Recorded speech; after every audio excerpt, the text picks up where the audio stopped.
On the senators.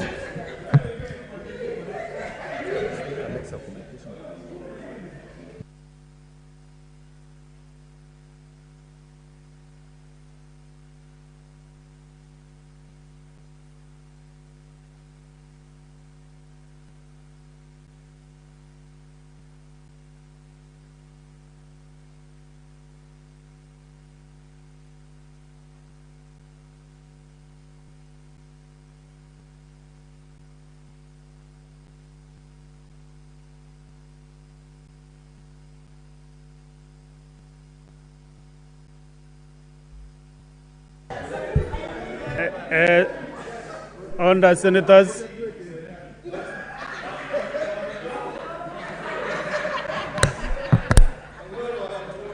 On the senators, senators, senators, I don't know what the excitement this afternoon is all about. So, Clerk, can you confirm whether we have quorum?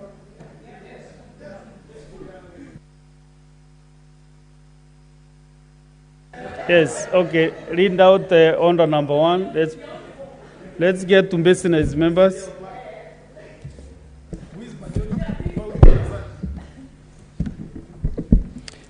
Order number 1, administration of oath. Next order. Order number 2, communication from the chair.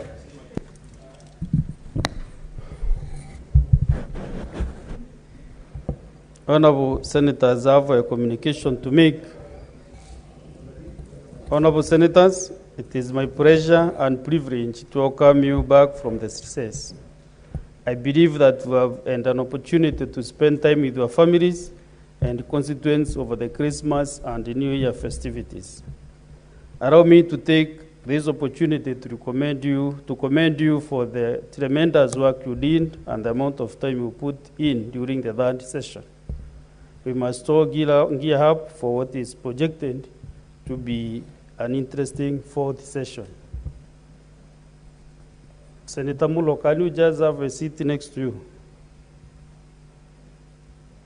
Honorable Senators, as you may recall, in the past week, the Senate held a midterm assessment and planning retreat for the fourth session under the theme, Shaping the Senate's Legacy, Reflections, Strategies, and the Path Forward.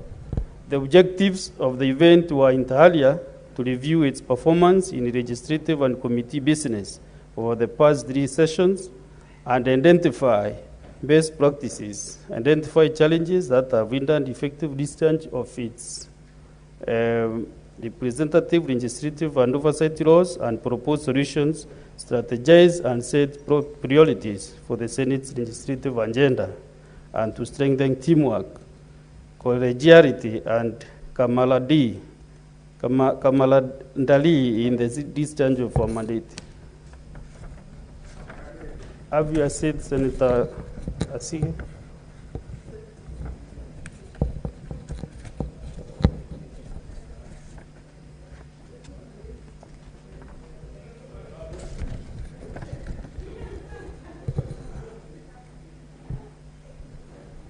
I have no doubt that from the vibrant discussions and contributions from honorable senators and the distinguished resource persons, we are sufficiently motivated to dedicate ourselves to the zealous protection of the interests of the counties and their governments, devolution, and the promotion of accountability and good governance.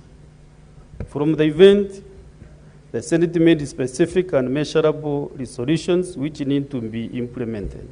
These resolutions will be tabled before the Senate Business Committee for the committee to institute measures to actualize them in line with its mandate to monitor and oversee the implementation of Senate business and programs and other matters as may from time to time arise in connection with the business of the Senate. I, for one, will do everything in my power to facilitate the full implementation of the resolutions. Honorable Senators, looking forward, and indeed as witnessed during the midterm retreat, we begin the fourth session with a full agenda. Notably, there are 12 bills in the Committee of the Whole stage, 38 bills at the second reading stage, 24 petitions yet to be concluded, as well as follow-up on implementation of various resolutions adopted by the Senate during the third session. Key among them, the resolution of the current state of the nation. Although high on our agenda is the consideration and determination of the 40 basis for revenue sharing among county governments for financial years 2025-26 to 2029-2030. A sneak review of what is to come was witnessed at the midterm assessment retreat last week, but its formal consideration will begin in earnest upon tabling of the recommendation of the Commission on Revenue Allocation, CRA, on the 40 basis and subsequent referral of the recommendations to the Standing Committee on Finance and Budget. I look forward to vibrant discussions to this very critical subject, trusting that consensus will be achieved on the matter, and the assent warrant that my office will extend any necessary support towards that end. For if we all win, our counties win, and Kenya wins. Like in every other session, and in accordance with Section 25 of the Public Finance Management Act, Parliament will shortly receive and consider the budget policy statement, and therefore the division of revenue bill and the county allocation of revenue bill. This critical stage in the budget cycle requires introspection and forthrightness to ensure that the promise of revolution is achieved and that resources are distributed to the benefit of mwananchi. We each have a duty to assert ourselves in the process and to ensure that the resources at both levels of government are shared equitably and used prudently. I urge that we do just that. Honorable Senators, I can see this message is a bit long. You can take the seats just near to where you are standing.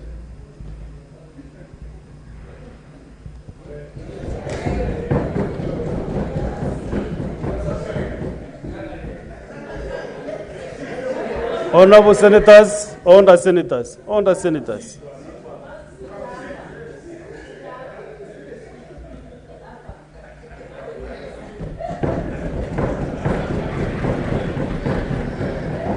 Honorable Senator Sifuna.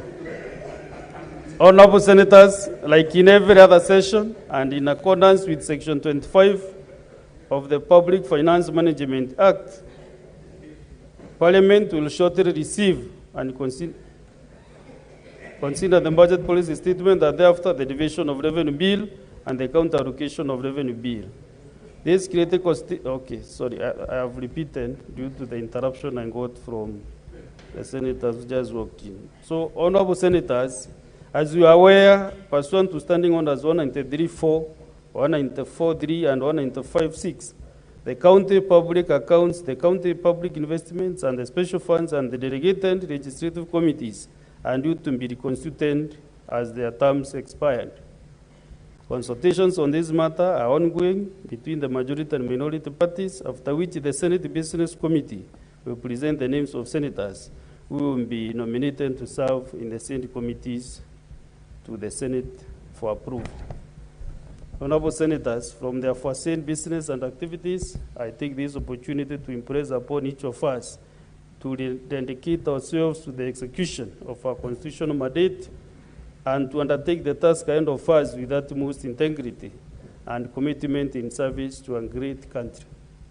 My office, that of the Senate leadership, and the Secretariat are always at your disposal to facilitate you to do your work.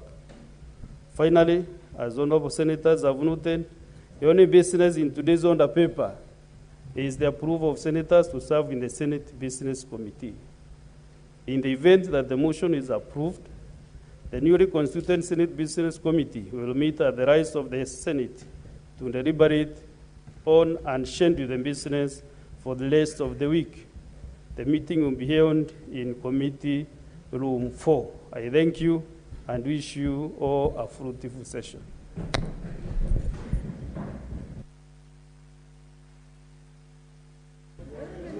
Next order.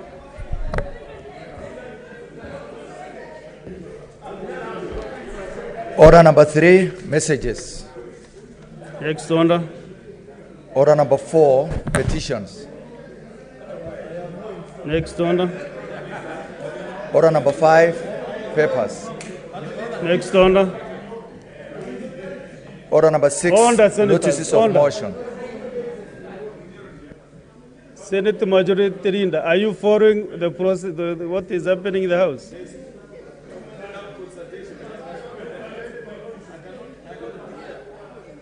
Can you give notice of motion? You give notice of the motion. All the senators. Mr. Speaker, if you could guide the House to some order, because we can barely follow what's happening.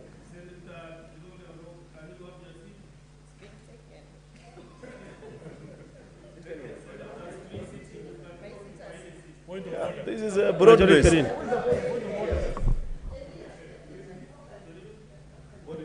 I said you proceed and give notice of the motion. This is a motion for the approval of senators to serve in the Senate Business Committee. Mr. Speaker, I rise to give notice of this motion that pursuant to Standing Order number 190 and 199.3, the Senate approves the following senators nominated to serve in the Senate Business Committee for the 4th session, in addition to the Speaker of the Senate, who pursuant to Standing Order number 191A shall be the chairperson of the committee, the Senate Majority Leader, the Senate Minority Leader, the Senate Majority Whip, and the Senate Minority Whip. 1, Senator Ali Roba Ibrahim. 2, Senator Fatuma Aden Dulo. 3, Senator Veronica Maina. 4, Senator Wakili Hilary Sigei. 5, Senator Mohamed Munyehaji Faki. 6, Senator Shakila Abdallah. 7, Senator Crystal Asige. Yeah, Mr. Speaker, that's it. Next order, clerk. There can be no point of order now when a member is giving a notice of a motion. At least that you should be aware to this level. Next order. Order number 7, questions and statements. Order number 8, motion, approval of senators to serve in the Senate Business Committee. Mover of the motion.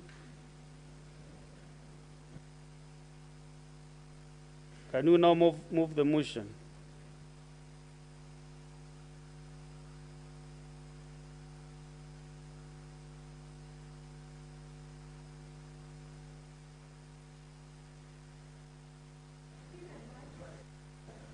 Thank you. Mr. Speaker, I rise to move the following motion now, which is the approval of senators who are going to serve in the Senate Business Committee, that the pursuant to Standing Order number 190 and 199.3, the Senate approves the following senators nominated to serve in the Senate Business Committee for the 4th session, in addition to the Speaker of the Senate, who pursuant to Standing Order number 191A shall be the chairperson of the committee, followed by the Senate Majority Leader, the Senate Minority Leader, the Senate Majority Whip, and the Senate Minority Whip.